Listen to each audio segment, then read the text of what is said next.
ડીસામાં ગૌ સેવાનો અનોખો પ્રયોગ ગૌ ભોજન રથનો ભવ્ય શુભારંભ। હવે ગાય માટે અન્ન પહોંચશે ઘર આંગણે। ડીસા શહેરમાં માનવતા અને ગૌ સેવાનો અનોખો પ્રયોગ શરૂ થયો છે। આજરોજ પૂજ્ય સંતોના આશીર્વાદથી ગૌ ભોજન રથનો ભવ્ય શુભારંભ કરવામાં આવ્યો।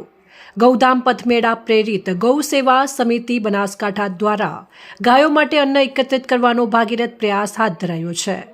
આ ગૌ ભોજન રથ હવે ડીસાની વિવિધ સોસાયટીઓમાં ફરી લોકોના ઘર આંગણે પહોંચશે।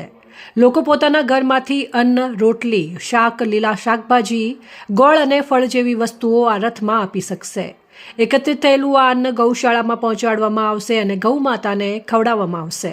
આ સેવાનું કાર્યનું પ્રસ્થાન દાતા શાંતાબેન સગાળચંદ્ર ડીસા અને હીરાબેન ગીગાજી માળી સહિત ઉપસ્થિત મહેમાનોના વરદ હસ્તે કરવામાં આવ્યું। પરમ પૂજ્ય શાસ્ત્રીજી મહારાજ ગૌશાળા ડીસાથી આ ગૌ ભોજન રથને લીલી ઝંડી આપી શરૂઆત કરવામાં આવી હતી। આ સમગ્ર આયોજનમાં ગણપતભાઈ ભાટીનો મહત્વપૂર્ણ સહયોગ રહ્યો હોવાનું આયોજકો દ્વારા જણાવ્યું હતું।